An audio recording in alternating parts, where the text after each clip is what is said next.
God is good all the time. 지난 한 주간 잘 지내셨습니까? 저는 회사 일이 너무 많아서 좀 바쁘게 지냈습니다. 그렇지만 오늘 말씀과 또 다음 주 쉬는 날들을 묵상하며 잘 보낼 수 있었습니다. 오늘 말씀의 제목은 말씀을 듣고 결실하는 자입니다. 요절은 15절입니다. 요절 읽고 제가 기도하고 시작하겠습니다. 시작.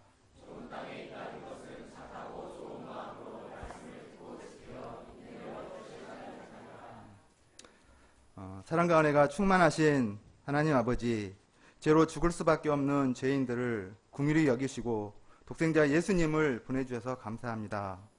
또한 예수님을 통해 생명의 길, 구원의 길을 열어주셔서 감사합니다. 저희가 이 하나님의 은혜와 사랑을 알고 이 시대에 그 사랑의 빛을 갚는 사랑의 사도들이 될 수 있도록 도와주십시오. 오늘 말씀을 통해 우리에게 풍성한 인생의 결실을 맺게 하고자 하시는 주님의 음성을 잘 들을 수 있도록 도와주십시오. 부족하고 허물 많은 죄인에게 은혜를 더해 주셔서 오늘 말씀을 잘 전할 수 있도록 도와주십시오. 예수님 이름으로 기도합니다. 저는 옥수수를 매우 좋아합니다. 저의 장모님은 매년 봄에 안성 땅에 옥수수를 심으십니다. 저와 가족들을 생각해서 제일 맛있는 품종을 골라 심으십니다. 저는 괴산에서 나는 대학 찰옥수수, 또 강원도 찰옥수수, 그리고 미국 버지니아의 옥수수까지 여러 지역의 옥수수를 많이 먹어봤지만 안성 옥수수가 제일 맛있다는 것을 결혼하고 처음으로 알았습니다. 옥수수 하나를 심으면 가을에 옥수수 하나에 수백 개의 옥수수 알맹이가 열립니다. 또 옥수수 한 그루에는 많게는 10개의 옥수수가 주렁주렁 달립니다. 옥수수는 이처럼 한 알에서 무수히 많은 열매를 맺기 때문에 식량이 부족한 아프리카에서 많이 심겨지고 있습니다.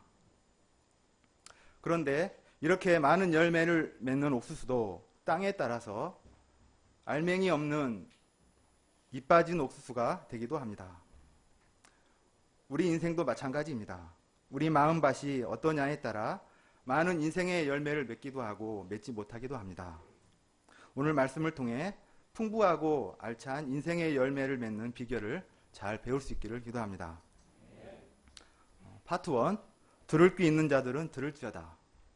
4절부터 10절까지입니다. 4절을 보십시오.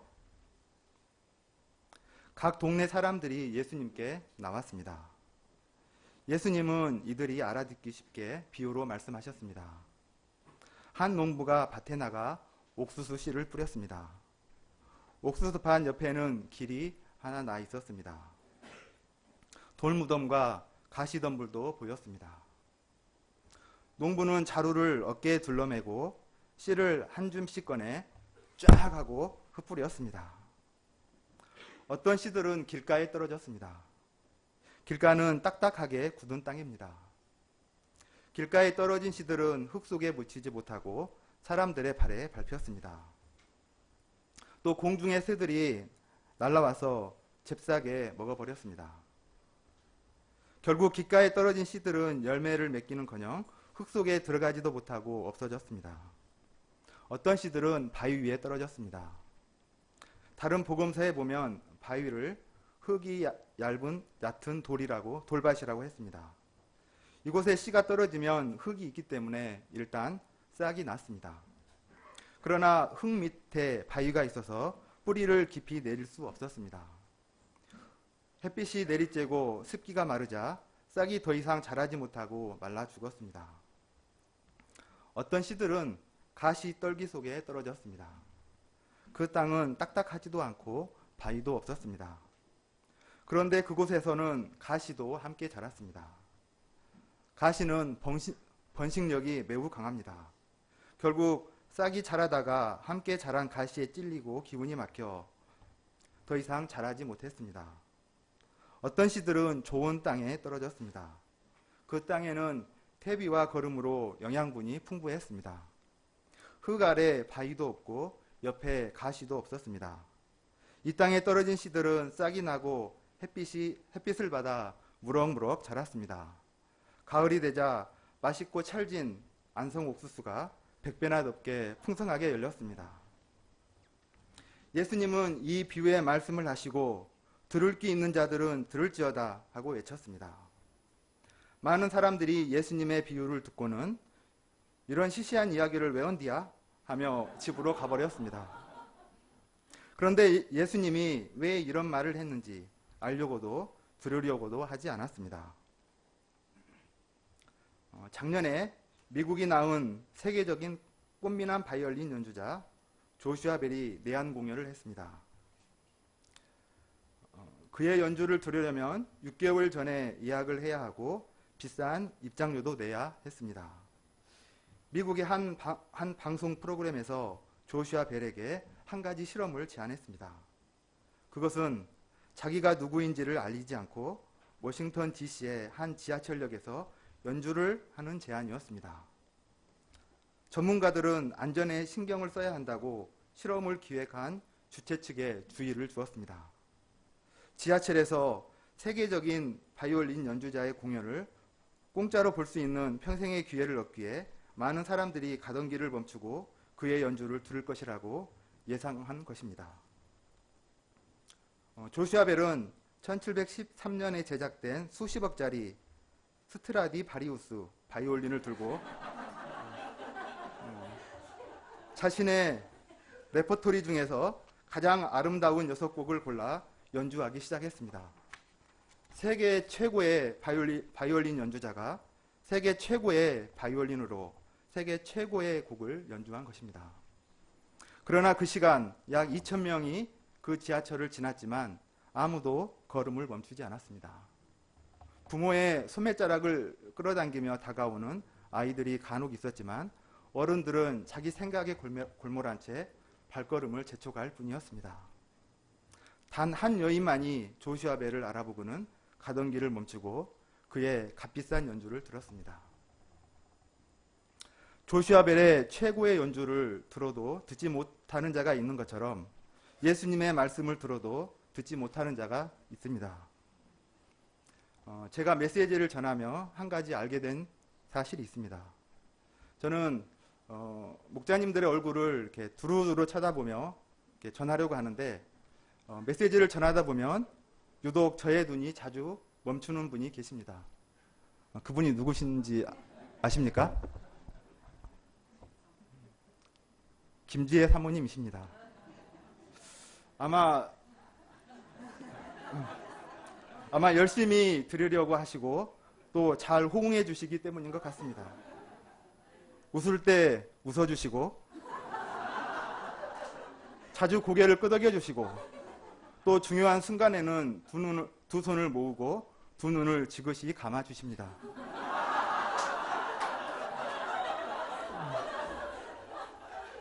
그래서 저도 모르게 시선이 자꾸 가는 것 같습니다. 반면에 간혹 어떤 분들은 처음부터 고개를 숙이고 있습니다. 말씀을 들으면서 다른 생각을 하거나 또 바리새인과 같이 비판적인 자세로 듣기도 합니다. 예수님은 말씀하십니다. 들을 귀 있는 자들은 들을지어다. 들을 귀 없는 자들은 보아도 보지 못하고 들어도 깨닫지 못합니다. 이들에게는 하나님의 비밀을 아는 것이 허락되지 않습니다. 마태복음에서는 하나님 나라는 마치 밭에 감춰진 보화와 같다고 하였습니다.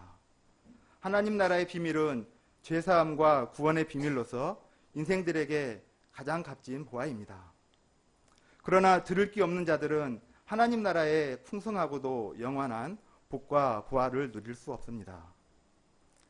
우리에게 하나님 나라의 비밀을 아는 것이 허락되었다는 것이 얼마나 감사한 일이고 큰 축복입니까? 조슈아 벨의 연주와는 비교할 수 없는 죄사함과 구원에 이르는 하나님의 최고의 선물입니다. 그러면 구체적으로 어떤 자들이 들을 귀 있는 자들입니까? 예수님은 비유의 뜻을 물으러 나온 제자들에게 하나님 나라의 비밀을 아는 것이 너희에게는 허락되었다고 하신 것을 보면 하나님의 말씀에 담긴 뜻을 묻고 배우고자 하는 자임을 알 수 있습니다. 동방 박사와 같이 진리를 사랑하고 진리를 알고자 하는 자들입니다. 예수님은 이런 자들에게 하나님 나라의 비밀을 알려주십니다. 우리가 들을 귀 있는 자들이 되어 하나님 나라의 비밀을 알고 영원한 하나님 나라의 복을 누리는 자들이 될 수 있기를 기도합니다. 파트 2, 말씀을 듣고 지키어 인내로 결실하라. 11절부터 15절까지입니다. 예수님은 들을 귀 있는 제자들에게 하나님 나라의 비밀을 알려주었습니다. 11절을 다 함께 읽어보겠습니다. 시작.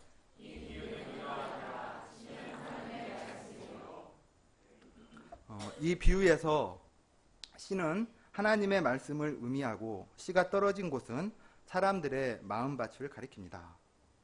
씨는 겉보기에는 볼품이 없습니다. 그러나 그 안에는 엄청난 유전 정보와 놀라운 생명력이 담겨 있습니다. 몇 년 전에 이집트 무덤에서 수천 년 된 씨가 발견되었습니다. 그 씨를 흙에 묻고 물을 주었더니 놀랍게도 그 씨에서 싹이 나고 열매를 맺었습니다. 또 그 씨가 다시 수십, 수백, 수천 개의 씨를 만들어냈습니다. 하나님 말씀이 이 씨와 같습니다. 그 안에는 놀라운 하나님 나라의 비밀이 숨겨져 있습니다. 사람들을 변화시켜 구원과 영생에 이르게 하는 생명력이 있습니다. 지난 부활장 암송 대회 때 지호 형제님의 부활장 암송을 보고 많은 은혜를 받았습니다. 손짓, 발짓, 몸짓까지 써가며 스피릿 있게 암송하는 모습 그 자체가 마치 한편에 살아있는 부활장 메시지를 듣고 있는 느낌이었습니다. 그리고 지호 형제님의 변화된 모습을 통해 하나님 말씀이 얼마나 사람을 변화시키는 능력이 있고 또 하나님 말씀이 얼마나 생명력이 있는가 배울 수 있었습니다. 우리 지호 형제님이 계속해서 하나님 말씀을 통해 하나님 나라의 비밀을 더욱 깊이 깨닫고 예수님 안에서 날마다 죽고 사는 부활의 증인된 삶 살 수 있기를 기도합니다. 12절을 보십시오. 길가에 있다는 것은 말씀을 들은 자니 이에 마귀가 가서 그들이 믿어 구원을 얻지 못하게 하려고 말씀을 그 마음에서 빼앗는 것이요. 말씀의 씨가 먼저 길가와 같은 마음밭에 떨어졌습니다. 길가와 같은 마음밭을 가진 사람은 말씀을 잘 듣습니다. 말씀 공부 초청에 즉각 응하고 1대1도 곧바로 시작합니다. 그러나 이런 자들은 자기 생각이 강해서 말씀이 깊이 파고들지 못합니다. 탁구대에 탁구공이 통통 튀듯이 말씀이 튕겨져 나갑니다. 이런 자들은 대개 그 마음이 딱딱하고 비판적입니다. 여기저기서 주워들은 성경 지식으로 인해 오히려 심령이 말라 있습니다. 또 세상 과학이나 철학으로 다져져서 말씀이 뚫고 들어갈 틈이 없습니다. 그런데 마귀는 이런 자들을 금방 알아보고 구원을 얻지 못하게 하려고 말씀을 그 마음에서 빼앗아갑니다. 예수님은 5절에서 마귀를 먹이를 찾는 공중의 새에 비유하셨습니다. 이와 같이 마귀는 우는 사자와 같이 삼킬 자를 두루 찾습니다. 마귀는 결코 잠을 자거나 놀고 있지 않습니다. 우리가 말씀을 영접하지 않으면 마귀는 주체하지 않고 찾아와 말씀의 씨를 집어 삼켜버립니다. 그러므로 우리는 말씀 공부할 때 딱딱한 마음밭을 회개의 장기로 갈아서 한 말씀이라도 마음속에 심겨지도록 해야 합니다. 둘째로 말씀의 씨가 바위와 같은 마음에 떨어졌습니다. 13절을 다 함께 읽어보겠습니다. 시작.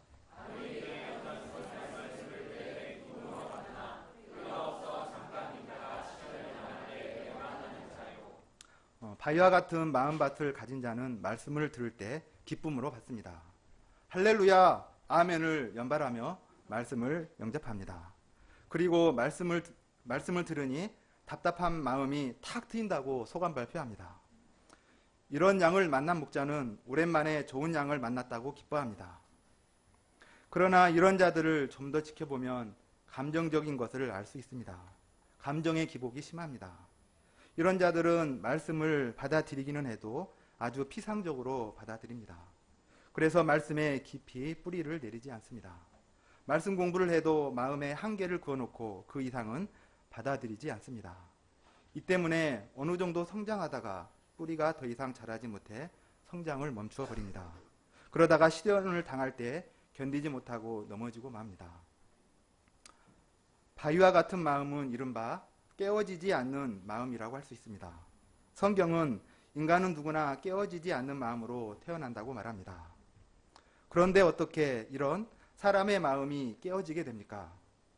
시련을 당할 때입니다. 시련을 당하면 넘어지기도 하지만 또 삶의 고난과 역경 앞에 그 바위와 같은 마음이 깨어지기도 합니다. 도저히 자기 힘으로 견디기 어려운 상황에 처했을 때 내가 별거 아니구나, 내가 할 수 있는 것이 별로 없구나 깨닫습니다. 그의 마음에 쨍 하고 금이 가게 됩니다. 또 죽음을 경험할 때입니다. 주위에 가까운 사람이 갑자기 죽게 되었을 때 아, 사람은 죽는구나 인식하는 순간 그의 딱딱한 마음이 유리창 깨듯이 금이 가게 됩니다. 그러므로 바위와 같은 마음이 아무리 깨지지 않을 것 같아도 희망은 있습니다. 우리는 종종 단단한 바위틈이나 아스팔트에서 꽃이 피어나는 것을 봅니다. 씨앗은 작은 틈만 있어도 그 틈을 뚫고 나와 열매를 맺는 놀라운 생명력이 있습니다. 하나님이 고난을 주시는 이유는 그 틈을 만들기 위해서입니다.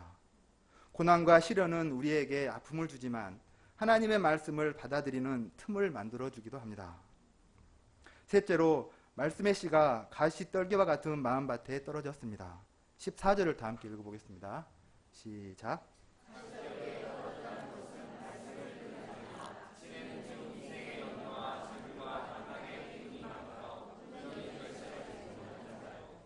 가시밭과 같은 마음은 눈앞의 유혹에 약한 마음입니다.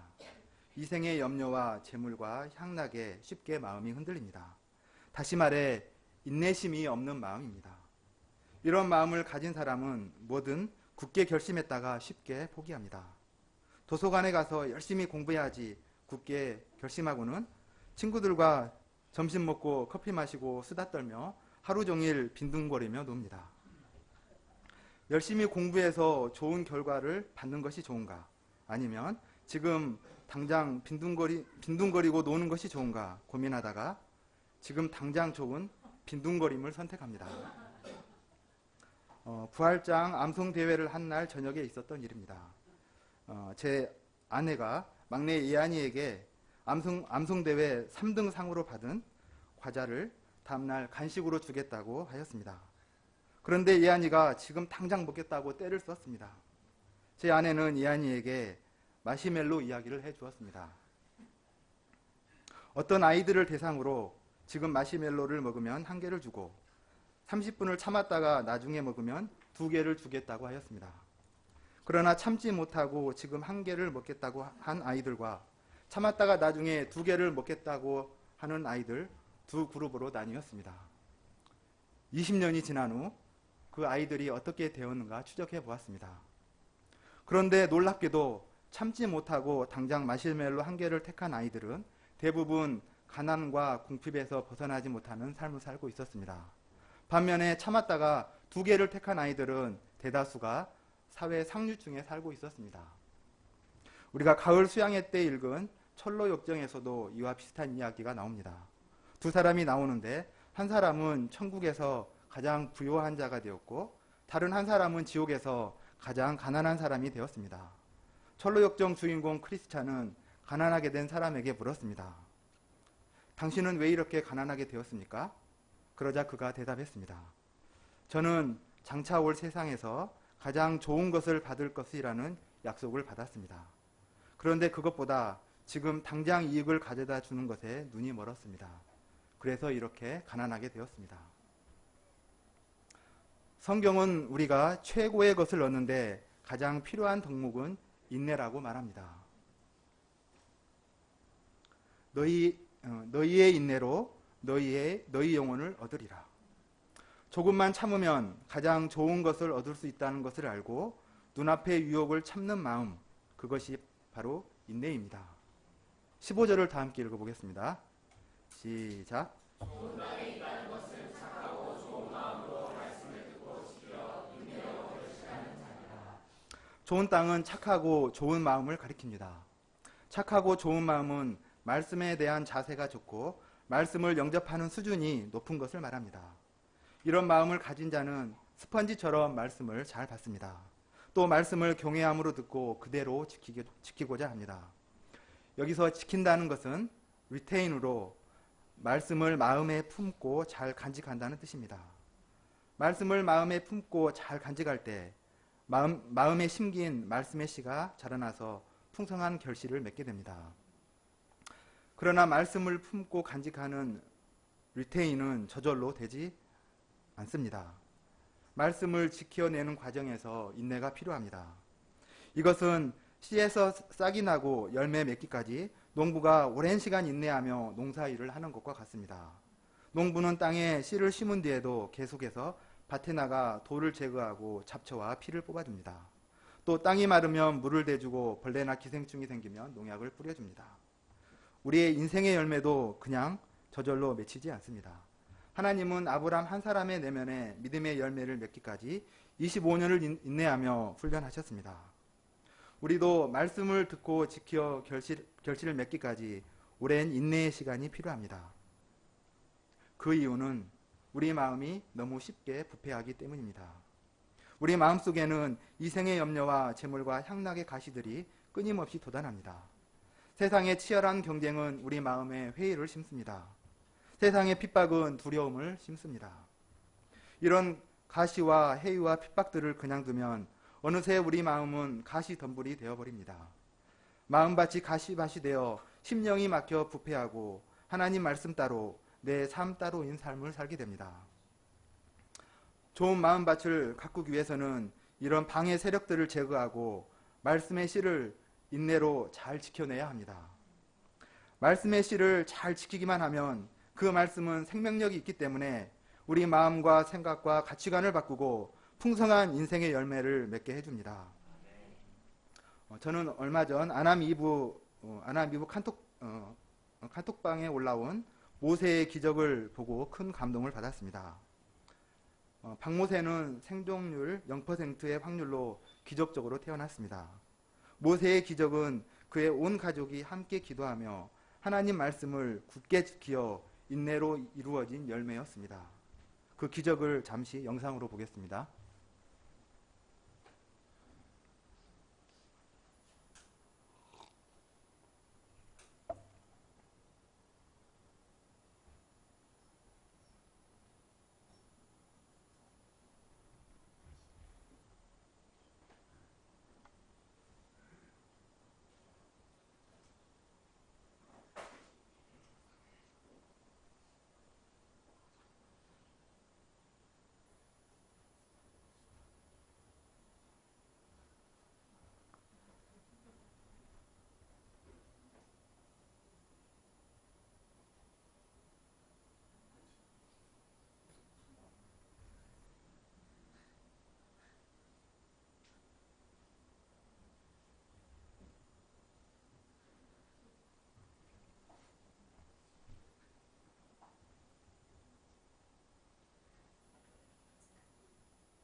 자연스러운 기분이 너무너무 좋기 때문이에요.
모세 어머니는 대수술을 여섯 차례나 하면서 많은 정신적, 경제적 어려움을 겪었습니다.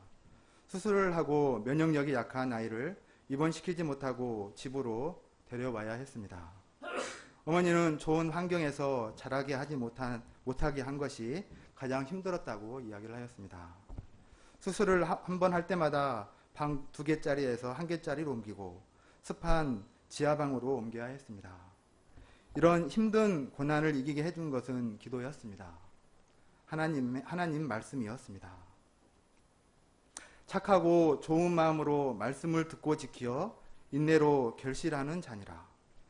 하나님 말씀은 심겨지고 인내로 지켜지면 스스로 자라나서 엄청난 열매를 맺고 기적을 이루는 놀라운 능력이 있습니다.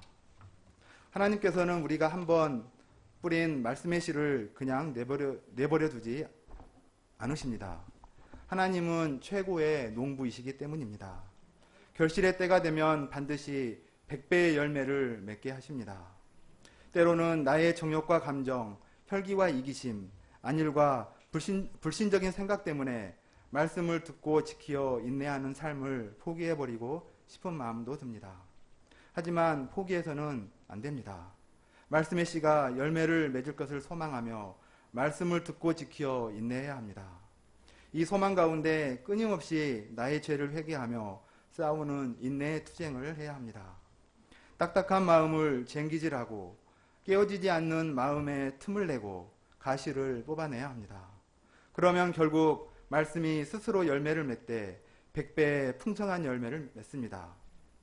인생의 열매는 하나님의 말씀을 빼앗기지 않고 인내로 잘 지킨 자에게 주어집니다. 우리는 매주 한 번 성경 공부를 하고 한 편의 소감을 씁니다. 성경 공부와 소감은 우리 모임의 전통이자 말씀을 듣고 지키어 인내로 결실하게 하는 좋은 도구입니다. 그러나 오늘 말씀을 준비하며 저의 말씀 공부와 소감에 대한 자세를 돌아보고 회개하게 되었습니다. 솔직히 저는 요즘 성경 공부를 하고 나서도 말씀이 내면에서 힘을 얻지 못하고 공허한 느낌이 들 때가 많았습니다. 왜 이렇게 말씀이 힘을 얻지 못할까 생각해 보니 말씀 공부를 하지만 예수님의 말씀을 들어도 듣지 못하는 들을 수 없는 귀가 문제임을 발견하게 되었습니다. 예수님을 알고자 하는 간절한 소원이 없이 말씀 공부를 하고 있었습니다.